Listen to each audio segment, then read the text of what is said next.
No niin, kun tehdään tämmönen nopea klippi tästä näin, me vaihan tuohon vaijeritilalle ton köyön. Ja katsotaan vähän miten tuo köysi on kestänyt aikaisemmassa käytössä.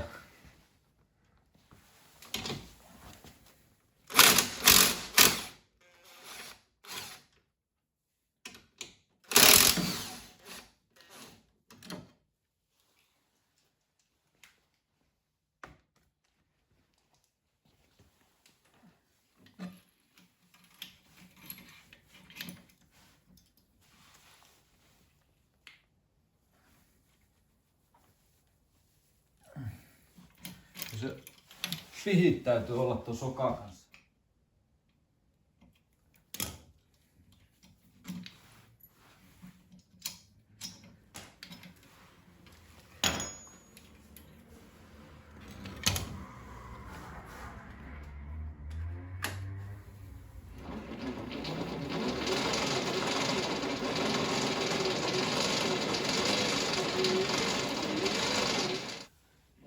Näihin vaijereihin on maalattu punaista tänne loppupäähän, niin tarkoittaa, että elää enempää vielä ulos, koska se muuten irtoaa sieltä kelalle.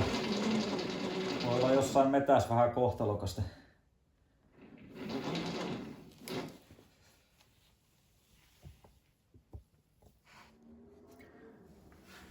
Tätä me on ihmetellyt aina näissä vinsseissä, niin mikä tää, millä se on vaijeri kiinni tuo kuusiokoloon ruuvi, niin mikä koko se on, kun 3 millinen, niin tää on ihan väliä tänne. 4 millinen ei mee. Et onks tää sit se tuumakokoinen.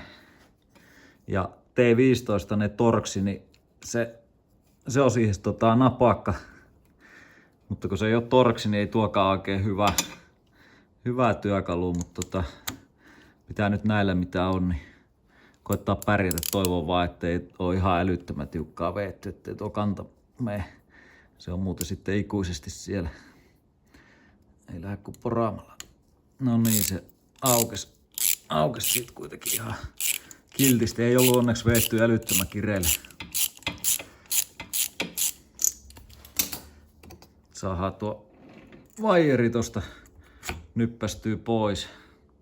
Siinä on vähän hitsattu tuo pää, niin ei rispainu. Sitten vaan pujotellaan naru sinne tilalle. Tän voi tosta vetää läpi ja sitten pyöräyttää kerran ympäri solmi siihen ja sitten vetää vielä tuo ruuvi tonne sisään. Ei sillä kannata puristaa poikki kuitenkaan narua. Joo, eli me en nyt solminut tätä ollenkaan, että me tosta vei sen läpi ja sitten kiristi se ruuvi narua vasta ja sitten tän hännän, minkä vei sieltä yli, niin sen veää tänne alle. Niin se kun on tuolla noin, niin se ei kyllä karkaa tuo naru tosta mihinkään.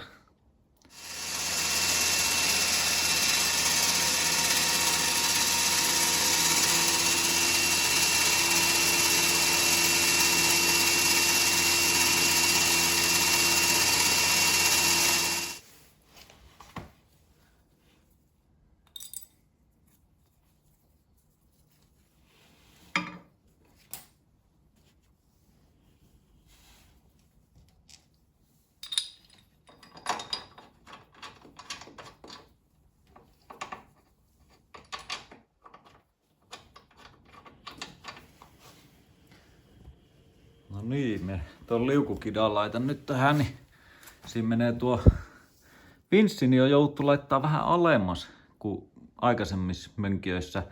En tiedä, varmaan olisiko tosi isompi tuo syyläri, niin se on sen takia puotettu alemmas. Niin tää menee tää naru, niin se nousee ensin ylös ja sitten alas.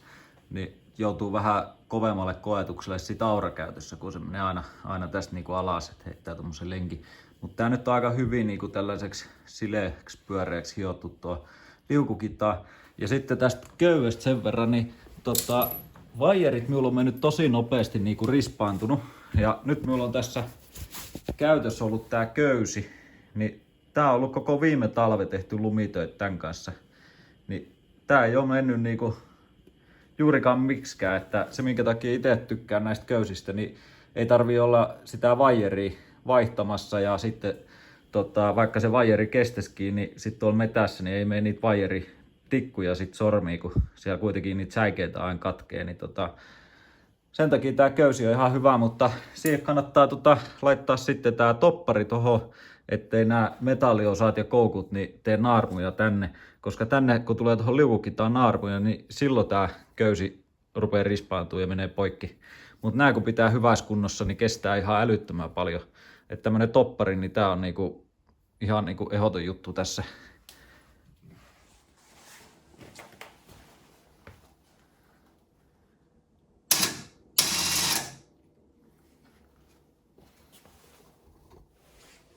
No niin, se olisi siinä.